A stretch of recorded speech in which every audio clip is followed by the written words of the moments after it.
finally, we're to our speaker, our program. A lot of folks probably know Laine. Went to school in Stevens Point, had a graduate degree, and like a lot of very, very good wildlife people. He worked his way up through the ranks, including a stint at Horicon, catching and banding ducks, I believe, and every other thing that wildlife biologists do as they finally come to a place where they land. And he's landed right now as the DNR elk specialist for the Clam Lake bird. And if you're like me and you're kind of curious as to what the heck's been going on up there, because it's been going on for a long time, and now it's expanded in other parts of the state. So if you please join me in welcoming our guest speaker, Laine Stowell.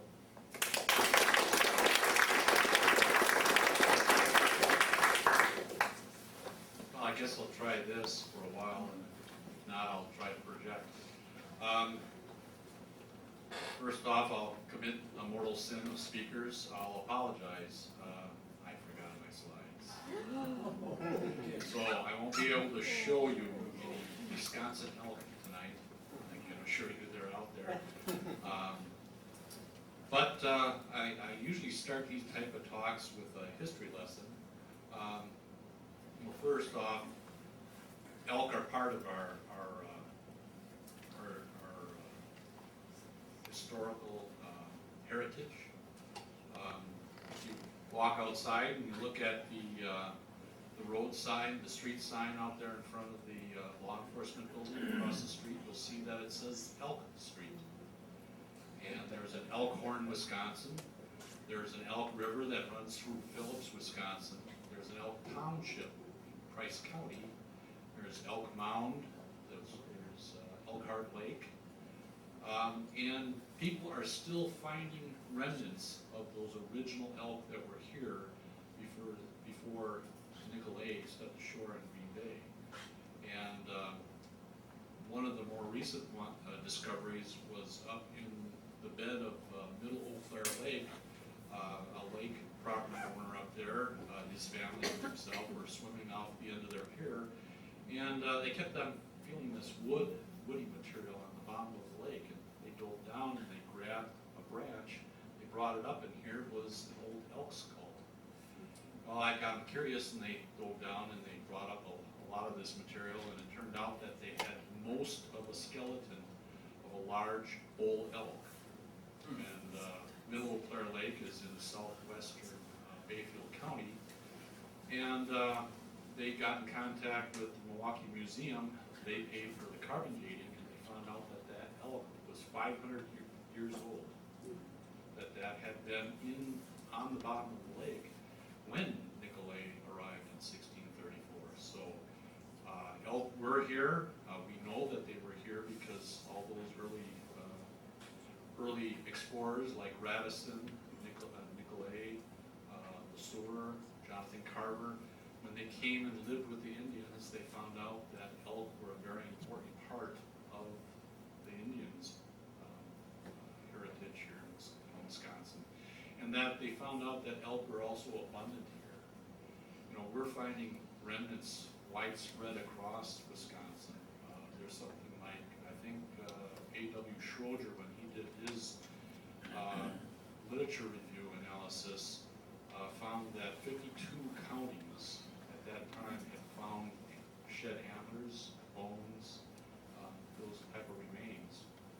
And then also Schroeder looked through the old newspaper articles. The local newspaper here in Stevens Point reported that in the 1860s there was the hunters outside of town had shot several elk that year. And the last documentation of elk in Wisconsin was a shipping report from the Chetek railroad station. In 1886, 6 elk that had been shot up near Lake Superior were freighted down to Chetek and then shipped off to the Twin Cities to be sold. So that kind of, in a nutshell, tells what happened to our elk. They disappeared from overexploitation. In 1914, 1915, and 1917, it was reported reported in the Lakeland Times out of Minocqua that elk had arrived having been shipped from Yellowstone National Park. And they were then freighted up to Trout Lake and placed in a large enclosure that at that time was called a Wisconsin wildlife reservation. In fact, I have a postcard of those elk in that pen. These were elk that were brought into the state, placed in that pen. They were held, and some of those elk went to zoos in Wisconsin, some to game parks, etc. in Wisconsin. And in 1932, 15 remaining elk in that pen were released to the wilds of Wisconsin. And in 1944, in the census of those elk, they found that there were 34 of those elk. So they had expanded from 15 to 34, and the last of those elk disappeared. Was reported by poachers. Reported that poachers had taken those elk, and they disappeared by the mid-1950s. So elk were extirpated from Wisconsin twice. In 1989, Senator Joseph Stroll sponsored an amendment to the Binding budget that directed the Department of Natural Resources to investigate the feasibility to restore woodland caribou, moose, and elk to Wisconsin, and if feasible, to develop a management plan to restore those animals. Linda Parker was hired by the University of Wisconsin Madison. Her graduate professor was Dr. Scott Craven, and Dr. Craven and Linda Parker developed that feasibility study. Because of the susceptibility of moose and woodland caribou to brainworm, and it being very fatal to moose and woodland caribou, it was not felt that it would be feasible to restore those two species. From research that had been done in Wisconsin by Dr. Trainer, found that 68% of the deer sample had brainworm. So it's extensive across Wisconsin and in Wisconsin's deer herd. Elk are a little bit susceptible. There are some mortalities due to brainworm due to that, but other eastern states like Pennsylvania and Michigan have restored elk, and that those elk populations now are prospering amongst abundant deer populations. So it's not a no-gamer with elk. You can have elk and white-tailed deer together, and that the brainworm is not a limiting factor to developing a viable population. I should mention that, remember I mentioned that 1914, 1915, elk arrived from Yellowstone National Park. Michigan started their herd restoration in 1918 with 7 individual animals. Pennsylvania received some 30-some animals in about the same time that we received ours. So, and those populations still prevail today and are prospering. I believe the Michigan population is right around 1,000 animals. I think last year's harvest was like 200 animals in their hunting season. And Pennsylvania has had a hunting season since around 2004, 2005. So they're doing, both those populations are doing well. Since then, Kentucky has started a population. They started theirs in 1998. Their goal is to reach 10,000 by 2009. They released 1,549 elk across the 12-county area, and by 2009, they had already reached their 2020 goal. Right now, there's about 15,000 elk in Kentucky. Going back to that directive to the department, Linda Parker and Dr. Craven had selected the Bayfield Peninsula as a very likely area. There's a lot of public land there. The history was such that there was a lot of agricultural in that area in the 1930s, and a lot of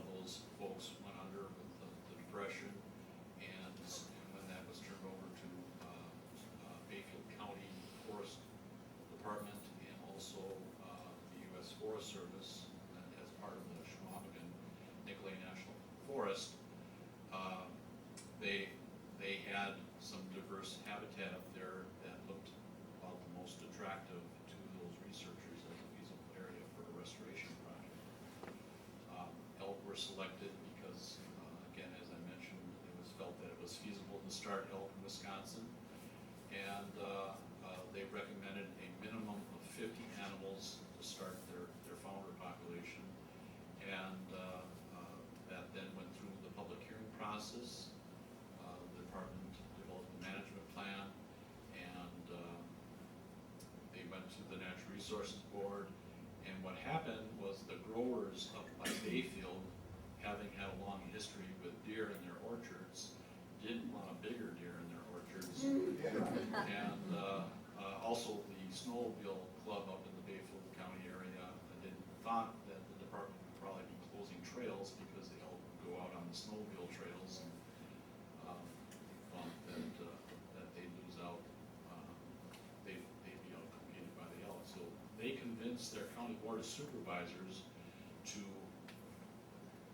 oppose the elk restoration project in Bayfield County. Because of that opposition, the county board of supervisors passed a resolution opposing it. That went to the Natural Resources Board, and the Natural Resources Board decided not to go forward with that restoration project. Well, a certain individual was the person who had convinced Senator Joseph Stroll to put that into the biennium budget to begin with, and it just so happened that he convinced a certain governor, name of Governor Tommy Thompson, that it would be a good idea to restore elk. He formed a committee. They called themselves WESCO, the Wisconsin Elk Study Committee, which was basically comprised of 4 people. Orrin Ronstedt from the University of Wisconsin-Madison, Martin Hansen, a very well-connected, politically connected person who lived up in southern Washington County, and Neil Paulson, who was a retired forestry supervisor. And the leader of this group was Dr. Ray Anderson from the University of Wisconsin-Stevens Point. And they called themselves the Norwegian Mafia.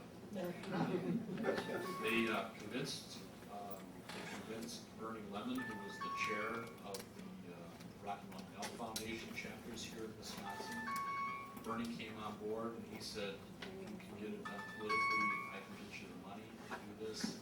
And they went to Governor Tommy Thompson, along with Bernie Lemon, and convinced him that this was a good idea. And so there was a second directive in a biennium budget, and it was not determined if it's feasible. We're going to get elk and we're going to put them up by Clam Lake. Both Dr. Ronstedt and Dr. Anderson had done work up in Clam Lake. They had a history with not only the Forest Service up there, but they also had a strong history with the locals up there, and they had strong local support. They got the Navy on board with the elf line there. The Navy had a black eye because they had this big communication system with their nuclear submarines, so that they could tell the nuclear submarines to push the button and blow up the world. And so they were having problems with, on Mother's Day, people going up and cutting down poles on this antenna system. And so they saw this as a white hat they could wear, and so they were a strong supporter of the elk project. The Forest Service, the leadership of the Forest Service at that time was very strongly in favor of the elk project, and they basically got that pushed through locally easily because of the strong support there. Well, the good people of the state of Michigan donated 25 elk to the good people of the state of Wisconsin, and in May 3rd of 1995, 25 elk were brought after having gone through a 90-day quarantine period in Michigan, having been tested for a wide variety of wildlife and domestic diseases. They were found to be clean, and they were brought and placed placed an acclimation pen on May 3rd, 1995, and on the 17th of May, 1995, they were released to the wilds of the Squamish and Nicolet National Forest. That first year that those elk arrived, we lost 4 of those animals. The University of Wisconsin-Stevens Point had 2 graduate students that were working on that project. They were monitoring the herd and doing various studies to see, verify whether it was indeed feasible. And after 4 years, it was declared a success, and it was turned over to the Department of Natural Resources. And the legislature in 1998, 1999 biennium created the position of elk biologist. And my mom didn't raise any dumb youngins. I went after that job, and I transferred into the position from the Bureau of Wildlife Management. So I moved from Madison to northern Wisconsin, and that's the best move I've ever made in my life. And over the last 17 years, I've been trapping elk. I've trapped some, I could tell you I trapped 700 elk, but it's actually 100, 150 elk 700 times. And I've captured a couple hundred calves, put radio collars on them. At one time, we had as many as 103 animals with radio collars. Right now, we have 54 animals with radio collars. The radio collaring stuff has been taken away from me and given to Science Services. We'll see how that works. But the bottom line is that over those years, we learned a great deal about the elk here in Wisconsin. And we've gone from 25 elk to about 160 to 170 elk right now. And a lot of the things that we learned was that cows do not disperse. Those elk are still occupying less than about 10% of the 1,620 square miles of elk range, even though we have been spreading them out a great deal, because the cows don't disperse. So we've created a management protocol called assisted dispersal, where we winter trap elk. First off, we find some high quality habitat. We build a 4-acre acclimation pen, and then we winter trap elk using a corral trap. I've caught as few as 1 elk and as many as 31 elk at a time in this 45-foot diameter corral trap. We bait elk during January and February and early March into this trap using elk candy. We put up a good quality hay across the back of the trap.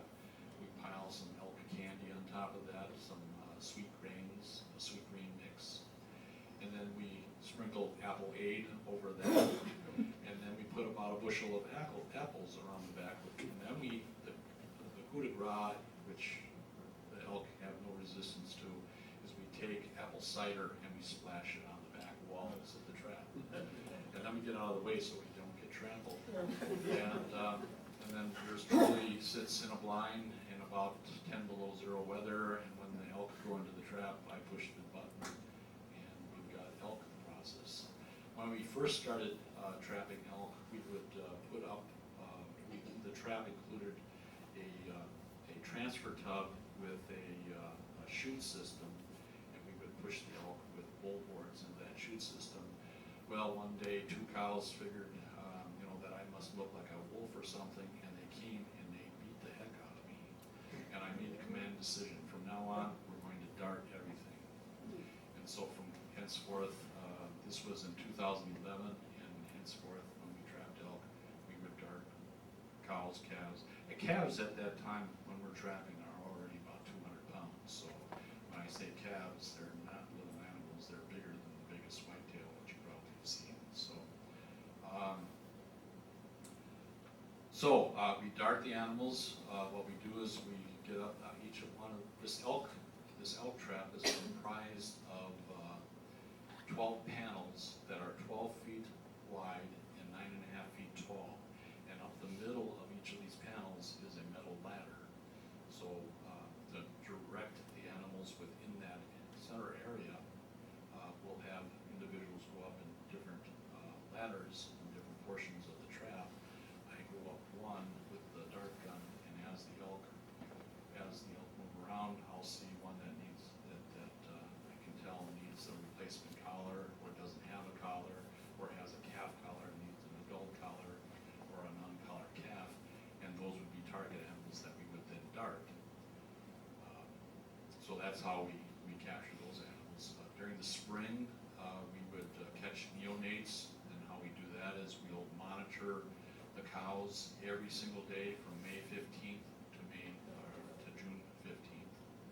And when mom is ready to give birth, she'll actually leave the herd, the cow-calf group, and she'll find a secluded spot where she feels is safe from bears and wolves, and she'll give birth there.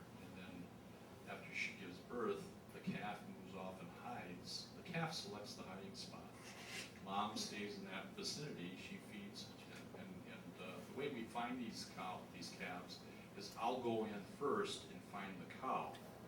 Like I said, we monitor them. When we see that they've moved off by themselves, then we go in on that cow, find where the cow is, and then I'll radio back once I find the cow, and my assistant will then bring the search crew in, which is about 12 people, and then we'll make sweeps through the area where I found the cow, and that's when we find the calf. This has allowed me to watch those cows, and what I found is that these animals are eating machines. What they're interested in after they've given birth to that calf is just to chow down on everything within reach. And a lot of people think that they're grazers, and that means that they feed on grass. Actually, they're grazers that feed on leaves. That's how the bulls are able to get the minerals they need to grow those great big antlers, is that they eat actually leaves from trees, leaves from shrubs, very little feeding on grass, some feeding on forms, but mostly eating leaves on the trees and the shrubs that are around them. And they kind of keep their distance from the calf because they're a big smelly animal that wolves and bears are keyed into. So when every so often, mom will go into the vicinity of where the calf is, call, and the calf will come to mom, nurse, and then she'll leave and go find her hiding spot again. So that's the strategy that they use to keep away from the predators. The calf is born with very little scent, and it's not a great big smelling animal, so it's not as attractive to the predators. And this is the strategy that they've used then to protect themselves protect their calves from those predators. Talking about mortality, since the elk arrived in 1995, we have investigated and verified 261 elk mortalities. 42% of those mortalities are due to wolf predation, 14% has been due to vehicle collisions, and 11% due to bear predation, and the bears only are able to catch the calves up to 1.5 months old. After they reach a month and a half, they can keep away from the bears, but up to that point, they're vulnerable to bear predation. Those three factors alone account for 2/3 of all elk mortality. All the other mortality factors that are out there, like brain worm or liver fluke, or a variety of mortality factors, are all less than 5%. So the big three are bears, vehicles, and wolves in reverse order. Going back to the telemetry, not only did we learn that the cows don't disperse, but we also found out that, and this is probably to be expected, but the elk have very strong preference for aspen habitat. In the Clam Lake area, aspen is about 21% of the cover in that area, and anywhere, depending, and it changes from month to month, but it ranges anywhere from 35% to about 45% of the elk locations are in aspen, and there's a very strong preference for aspen in the 0 to 10 year age class, which kind of makes sense because because there's a lot of leaves, and those slashing areas are very thick with aspen suckers, so there's a lot of leaves there, so it's excellent forage for them. What we also found out is that there's very little, we have experienced very few wolf mortalities in the aspen habitat. Now, and I guess I'll get into this a little bit, but the one thing that we found is that there's not a lot of aspen timber cutting going on in recent years. Prior to 2000, the Schwamigan-Nicolay National Forest was known as the hardest working national forest in the nation, meaning that more board feet of timber was cut on the Schwamigan-Nicolay National Forest than any other national forest in the nation. In 2000, they started to get lawsuits. Anytime they were looking at doing any timber cutting, they'd be sued in federal court somewhere in the nation. And that really put a stop to their harvest of timber for several years while those went through the court system. And just recently, a lot of those cases have been decided and in the favor of the National Forest. So there is a turnover now and a case history being built up where there's fewer challenges now or there's fewer judges interested in hearing any challenges. So, so what that means is that right now we're starting to see more timber harvest going on the National Forest. But from 2000 on, from 2000 to the present, we saw very little timber harvest. Prior to 2000, 72% of the timber harvest was occurring on the National Forest, and 28% was occurring on private inholdings. From 2000 to 2011, that totally reversed. 73% was occurring on private inholdings, and only 27% was occurring on the National Forest. And the acreages had also gone way down. Well, what happened, remember I mentioned that wolves are the highest percentage. We did not have any wolf predation on the herd until 1998, and then we had 3 calves killed by wolves. We did not have another collared elk killed by wolves until 2003, and that was when we started to see adults being killed, and then escalating from then. Part of that was obviously an increase in the number of packs and the number of wolves, but also during that same time, we also saw basically control of the deer herd, and the deer herd, which was very abundant up to 2000, was put under control, and the deer herd also reduced. That, and then also I mentioned that we saw that switch in timber harvest. What was going on there is that because there were fewer timber harvests and they were scattered in a few areas, it actually made hunting easier for the wolves, so that the elk were going to a small 40 or an 80-acre inholding where there was a timber harvest because those people were enrolled in the managed forest law, and it made it easier for the wolves to find the elk. There was a large block on the western side of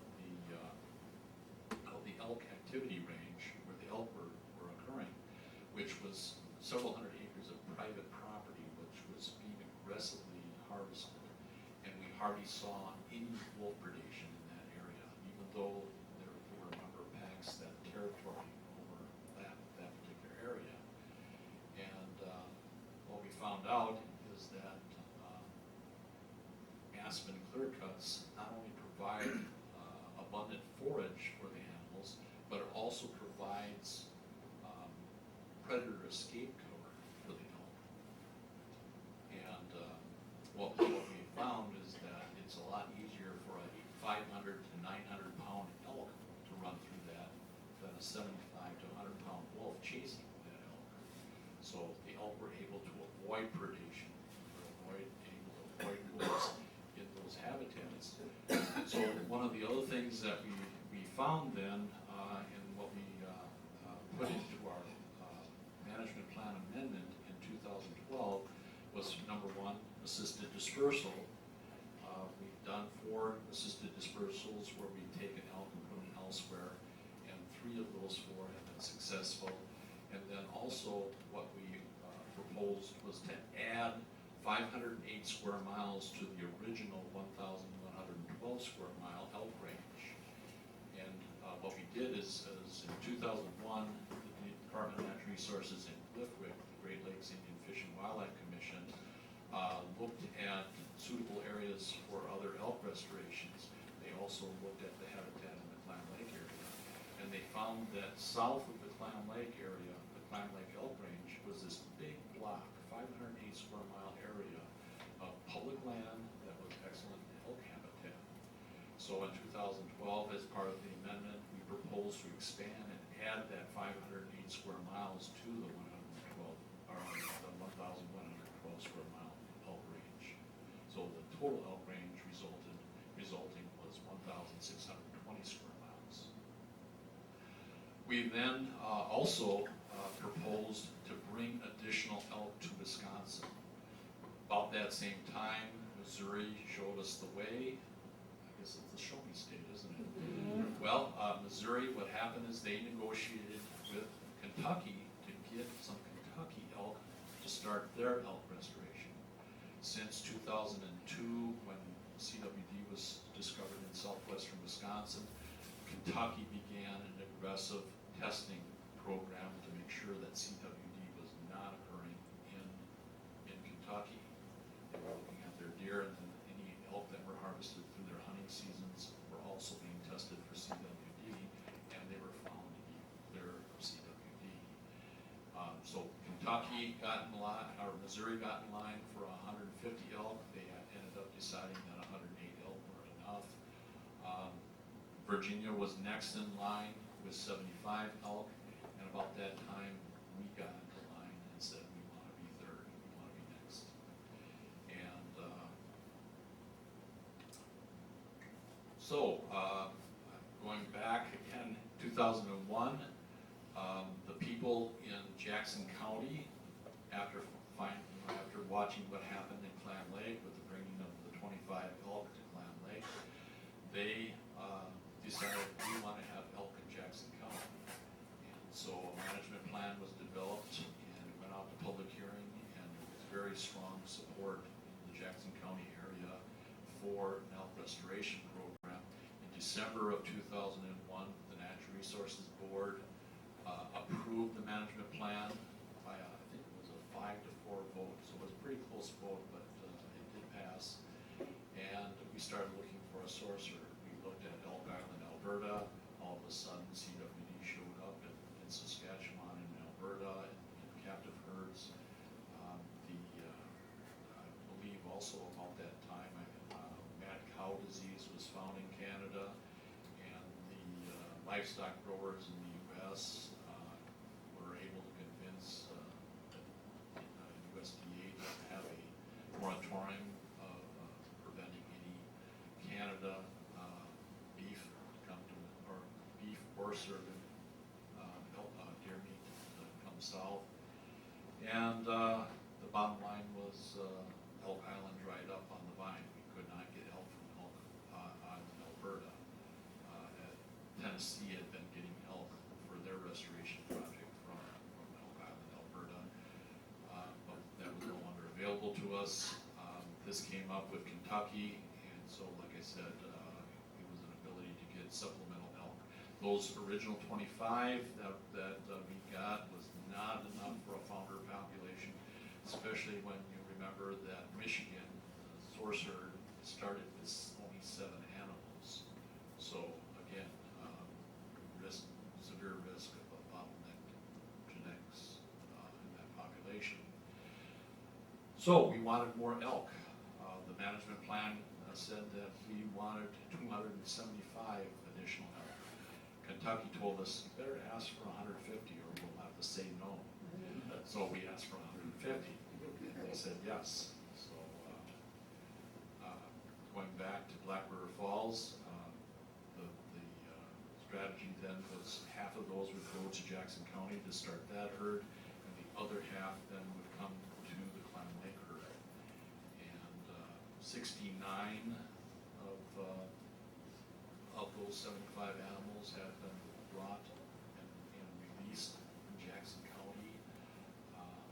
Now, you might say, well, they only got 69. 15 of the cows this year were pregnant, 4 of the cows last year were pregnant, so those were freebies. We got those additional to the quota. Those aren't counted towards the 150. So a balance of 81 elk are yet to come. We just finished last week, Wednesday, building a 6.5 acre quarantine pen with 3 compartments. We also moved the handling facility in Black River Falls up to the Clam Lake Elk Range, and that's also now joining the quarantine pen. So we're about 80% done with the quarantine facilities and health testing facilities for the Clam Lake edition of the Kentucky elk release.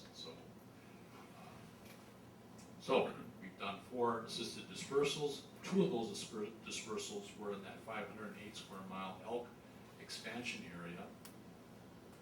And the reason why we did that is we found that when we have elk out on the landscape, when we release elk, they go looking for other elk, and we want to have some elk present in the vicinity of where these Kentucky elk are going to be released, so that hopefully the Kentucky elk will stay put then.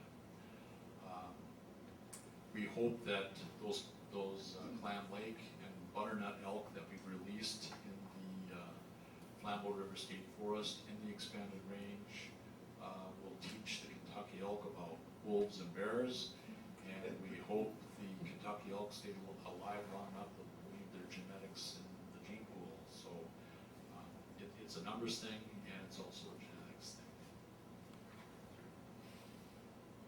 Let's see.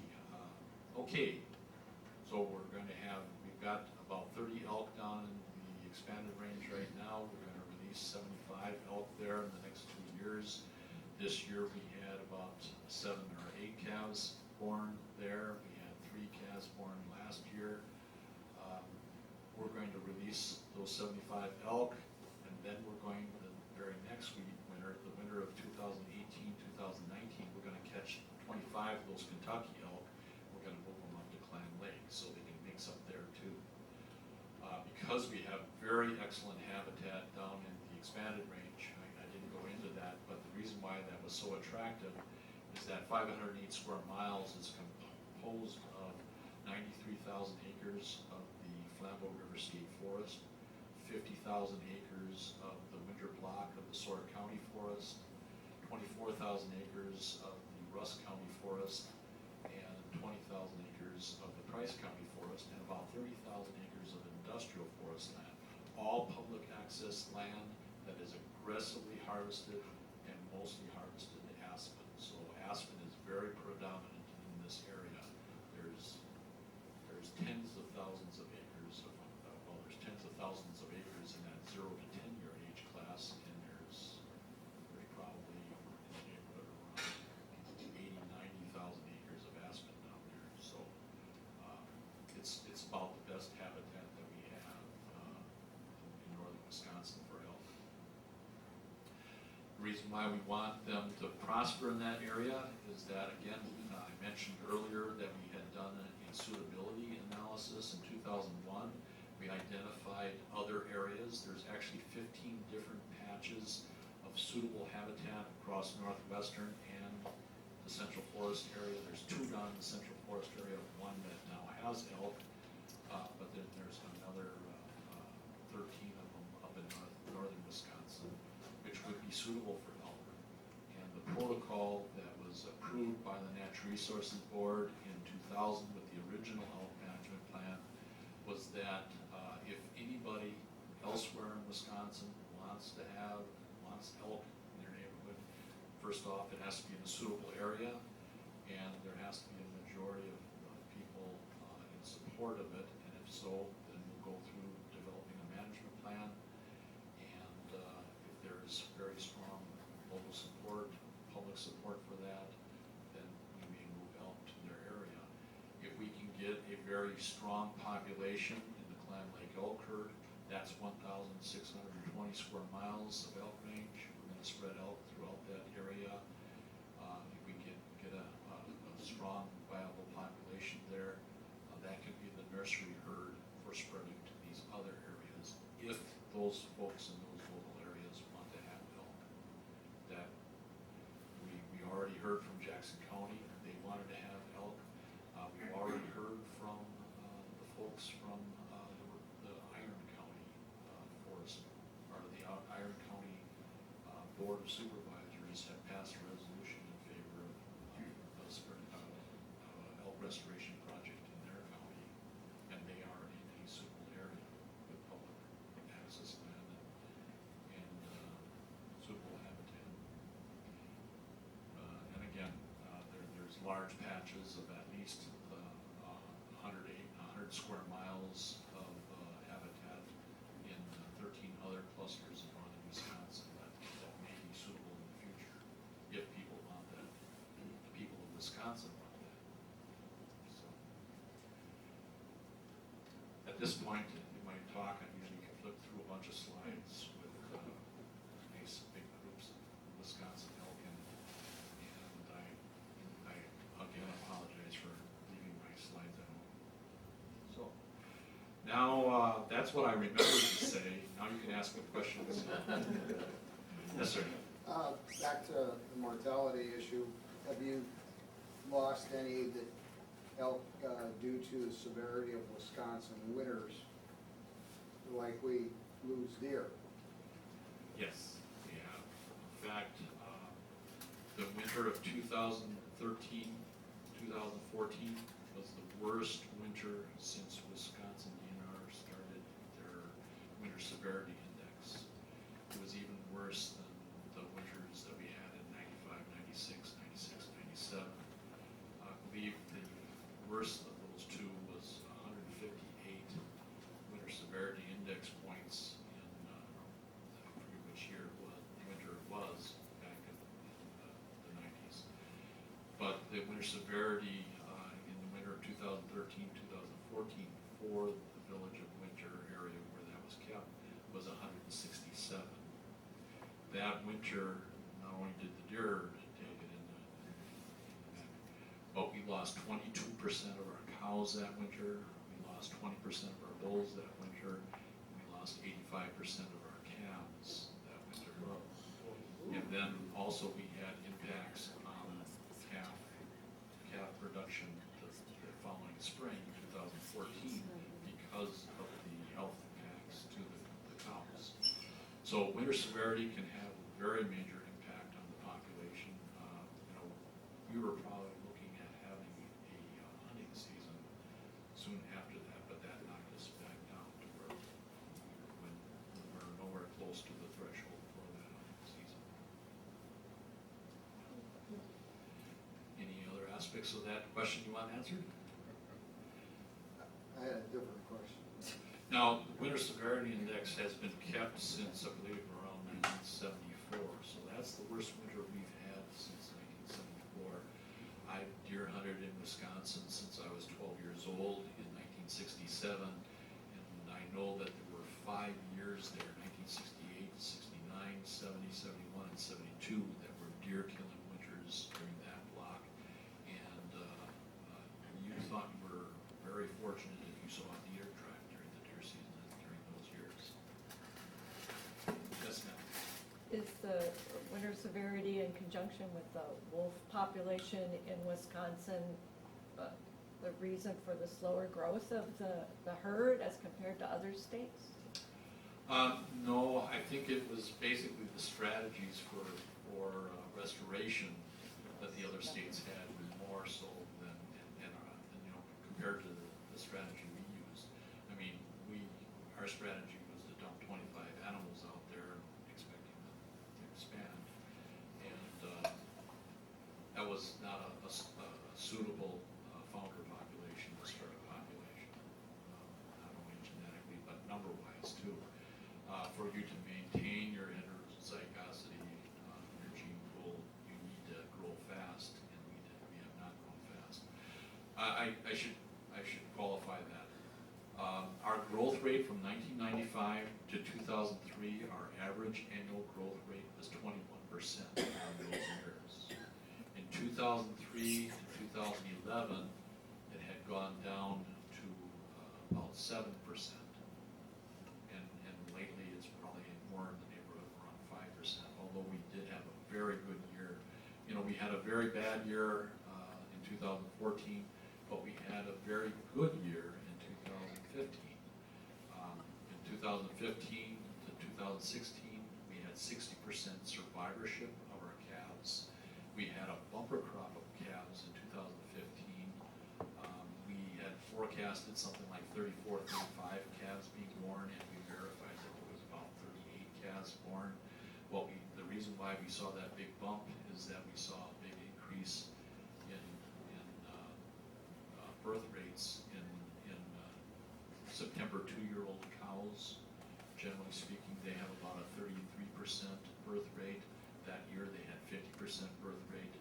And in 15 to 17-year-old cows, we generally have about a 46% birth rate. And that year we had about a 70-75% birth rate in those older cows. We generally have a 90% birth rate in cows from 3 years old to 14 years old. Yes, sir. Is there anything in your management plan involving hunting? Do you have a goal eventually, or? Well, the population goal for the Clam Lake herd, and I use that term loosely because Clam Lake is right in the center of this 1,620 square mile area, but it ranges all the way up, midway up into Ashland and Bayfield County. It goes down to about Hayward, and then it goes southeast into northern Rusk County, and then up through the western part of Price County, and back up into Ashland County. So it is a large block that includes, you know, several counties, and the population goal for that entire area is 1,400 elk. And however, the threshold for having a limited bull season, when I say bull season, I mean B-U-L-L season, would be reaching 200 elk. At that point, there would be a 5% quota of the population, so 10 bulls would be allowed to be harvested once we reach that level. They're like turkeys, they're polygamous. One bull can breed a lot of cows. The hunting season would start about mid-October, so it would be after the mating season's over. There may need to be some adjustments. That's kind of follows kind of mirrors what Pennsylvania did. Pennsylvania started out with a 5% harvest rate, 5% of the population has a harvest rate for bulls, and they ended up reducing that to about 3%. So I believe, you know, what our university experts tell us is that we probably, with a 5%, will overexploit our bulls. Is that right, Tim? Right. Yes, sir. Next to Tim. Yeah, I'm curious about where you release the elk in Jackson County. When I think of Jackson County, I think of a lot of oak barrens, and I was just checking the vegetation map, and oak, savanna, pine barrens kind of habitat. Where are these elk in Jackson County? They were released. The release pen is near Dike 17 on the Flambeau River, or on Black River Falls State Forest. Is that on the eastern side? It's basically right in the center of the Elk Range. The Elk Range is 320 square miles in the Jackson population, or Jackson County area, which is the eastern half of the county, east of Highway 94. A lot of wetland habitat in there. Yes, sir. Would you have an opinion about the wolf harvest when it's allowed to happen? Is that a positive or a negative on the overall health of not only the elk, but deer? Opinion. Well, the opinion of the Department of Natural Resources is that, my opinion, frankly, we have not experienced elk hunting or trapping season in the Clam Lake Elk Range because most of the elk in the original Clam Lake Elk Range are located in the Martin Enclosure area, and 85% of the wolves that are taken are being taken by trappers, and there's a land trapping is prohibited in the Martin Enclosure area. So basically, the area in which the elk reside in the Clam Lake Elk Range in Zone 1 of the wolf hunting and trapping range, or zone, is basically a wolf refuge. Now, the positive aspect of harvest is that you take some individuals out of a pack and that changes their dynamics in taking prey. I would assume that there probably is a positive effect in some situations. In this expanded range, I know that we've had several wolves harvested out of that area. I don't know if it's had a positive effect or not, but I can tell you we have not had an elk killed by wolves. I should say we have not had a radio-collared elk killed by wolves in the expanded range since July of 2014. So it's been over 2 years since we've lost an elk to wolves in the expanded range. But then that's also the area that has an abundance of elk predator escape cover in the form of 0 to 10-year-old aspen clear cuts. The average clear cut size in the winter block of the Sawyer County Forest is 130 acres in size. That's a large area for elk to avoid wolves chasing it.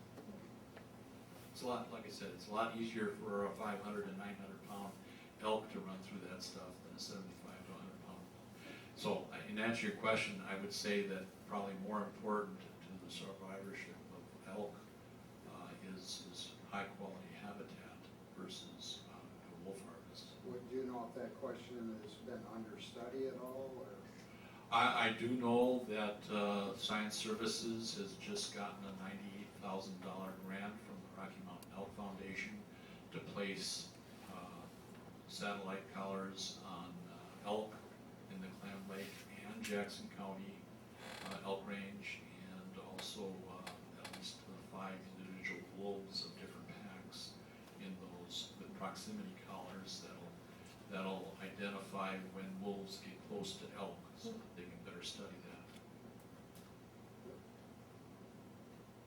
Yes? Do we have an idea of pre-European settlement, what habitat types the elk used and where did they hide from the wolves at? Well, at that time, let me put it this way, it's a different issue when you're trying to restore a population and the predator is already restored than a situation where the balance was made by Almighty. So, it's already there. But what habitat did they use? Did you Um, have an idea? According to Schroeder, the highest populations were probably in the east, in the south, and the west. But we do know that that there was a large prairie that extended from Ashland all the way across to Minnesota, which was basically maintained by natives setting fire. So, Still a certain habitat was still what people were tending to. but it'll never be the same. So we can't turn the clock back and create what we had. We gotta make do with what we've got. Yes, sir. Where's the funding for all of this coming from?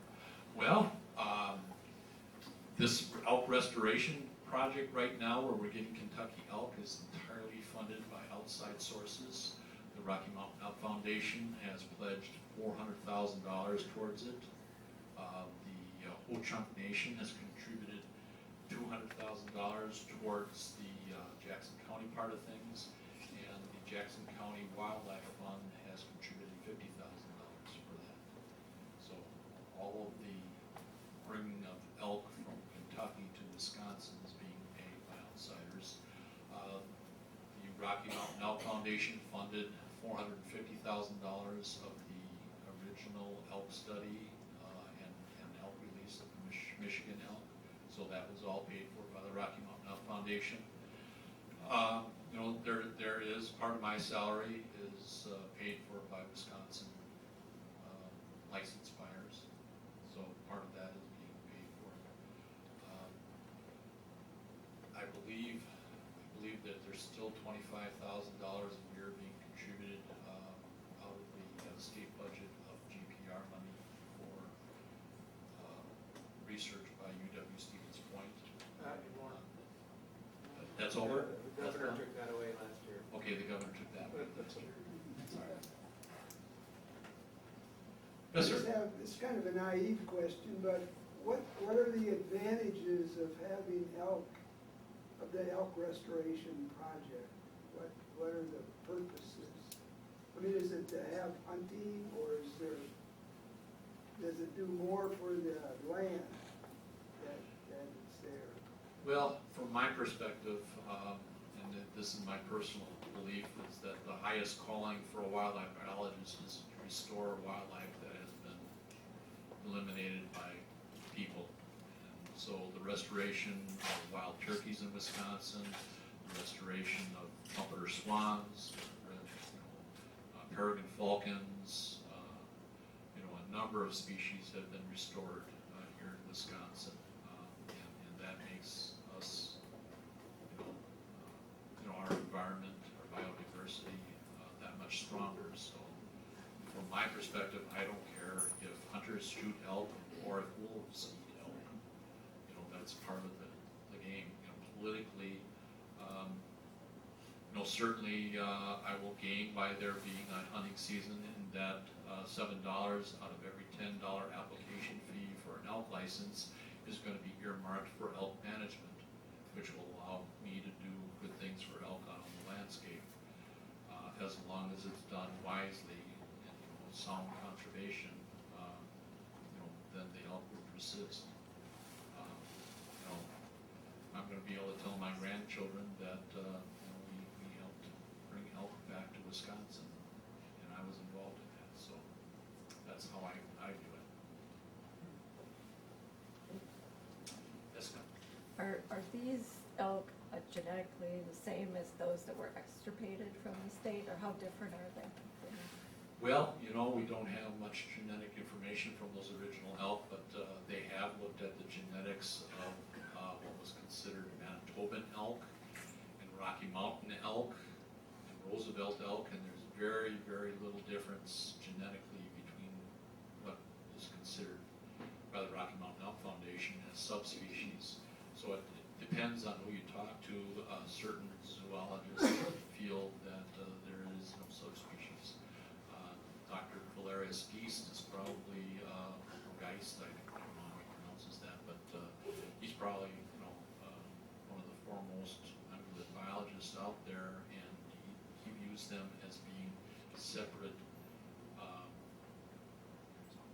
what did he call that, ecotypes, that their environment does, change how they look from one another, but genetically they're the same.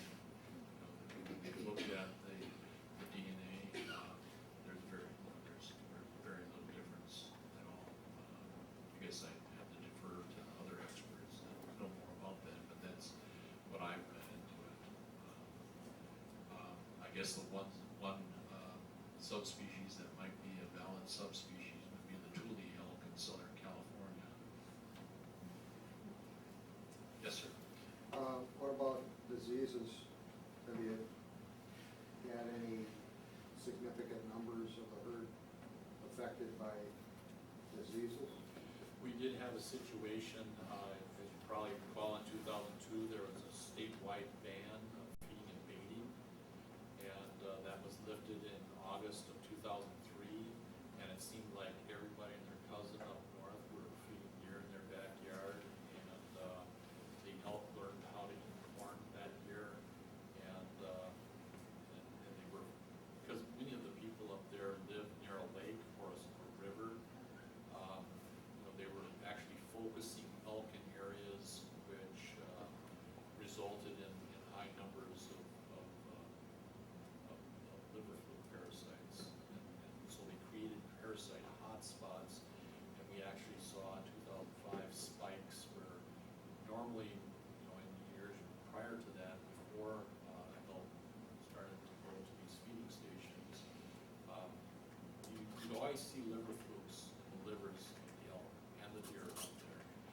never see more than, say, 25% of the liver, usually less than that, but no more than 25% of the liver involved in that infestation. And in 2005,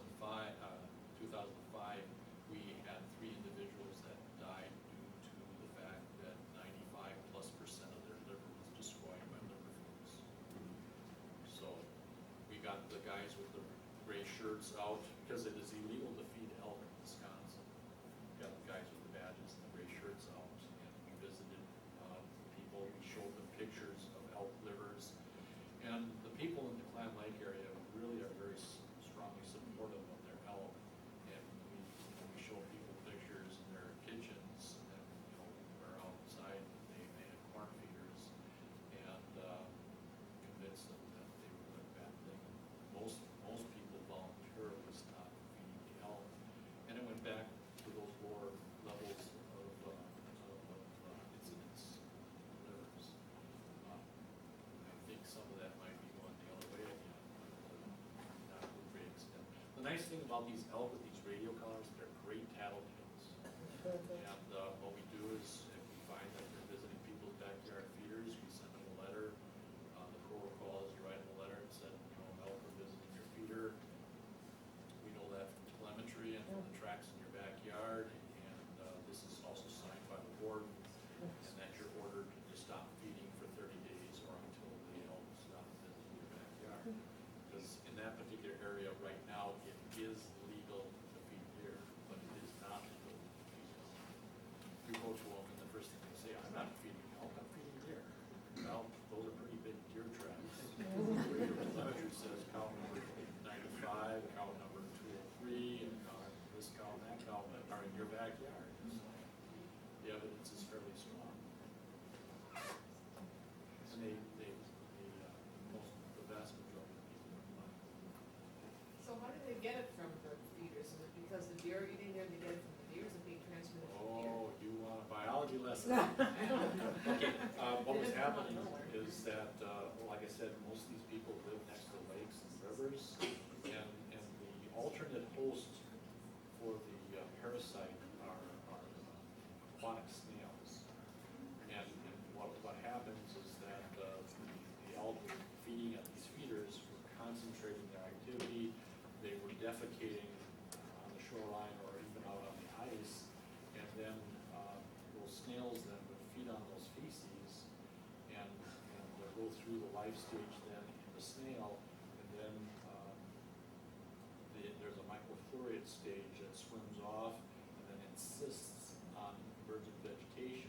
The elk or deer comes along and they feed on that vegetation, and in the stomach that then will exist, and the nymph fluke will then swim up the bile duct into the liver and then advance into the adult stage, lay eggs. The eggs then come down the bile duct into the small intestine and are incorporated into the feces, and then poops out, and that's how the cycle.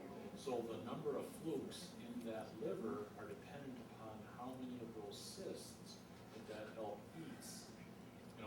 They don't propagate in the elk itself. That would kill the host pretty quick. It actually has a safety valve in that it has to go through another alternate host before it can come back to the elk.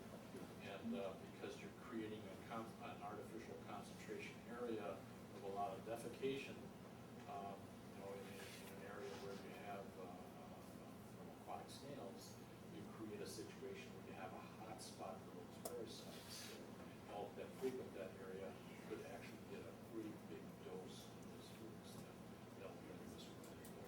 So again, if you're out of balance, the way you get back to balance is you stop the problem, you stop the concentration of the animals in the area where there's food, or a number of feeders. Yes, sir. You indicated Native American funding was part of this program. Yes. Are they have the same goals as the DNR does as far as hunting, and will they have the same regulations that the rest of us would have as far as hunting is concerned, or are they independent to make their own rules?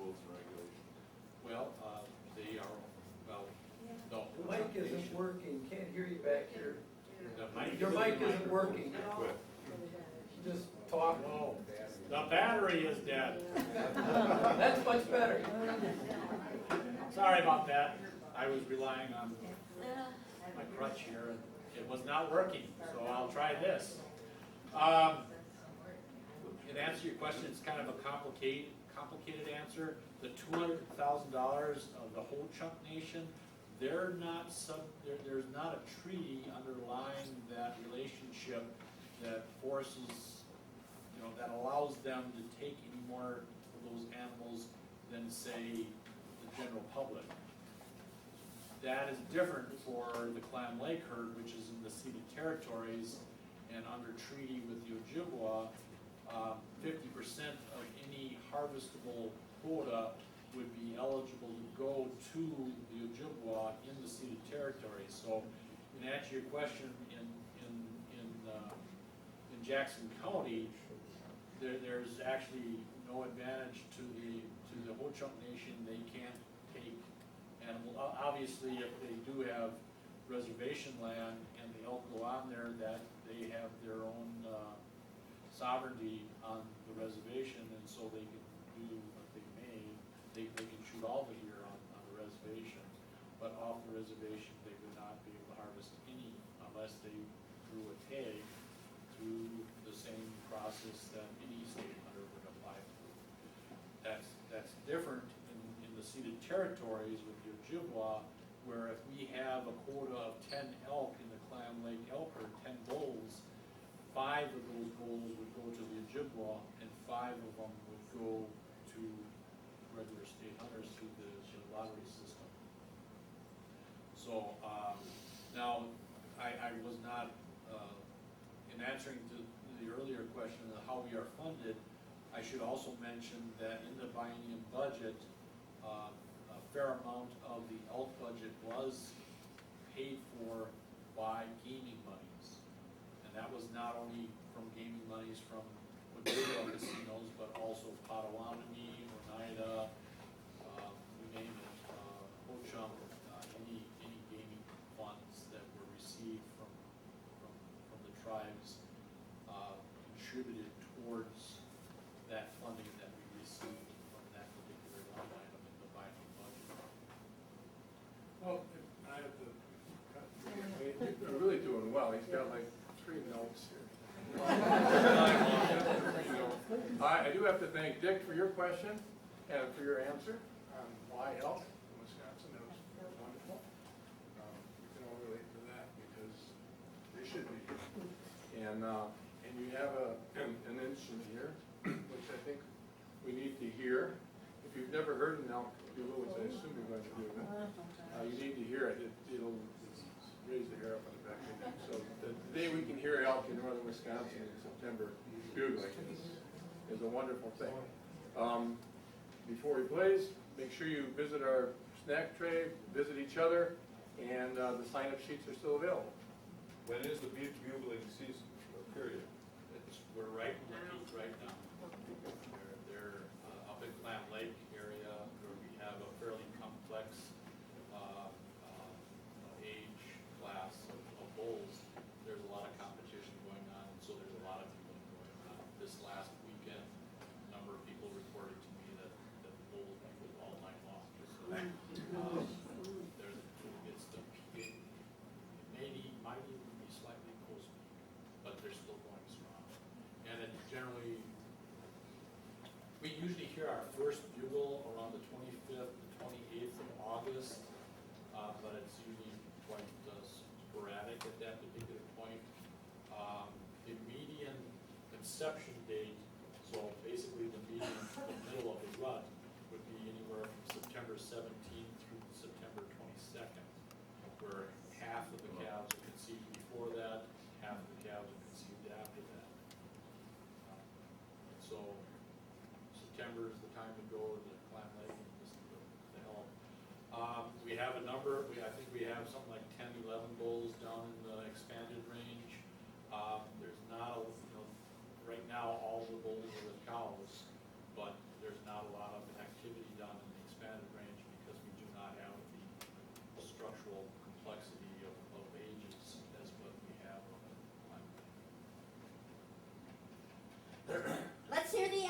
Well, I hope this sounds pretty much like that. I kind of wore out this reed.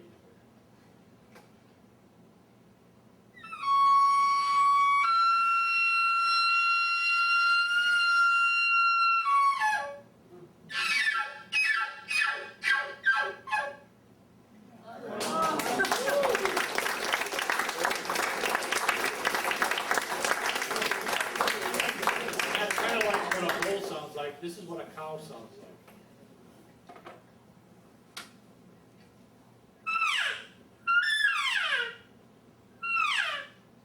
Kind of like a bird, doesn't it?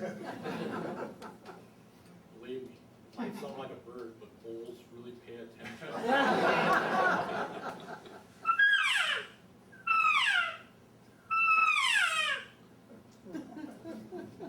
Have you ever gotten a wolf to come after you that way? Oh, yeah. Yeah. I just called in a bull last Friday for the Discover Wisconsin campus people.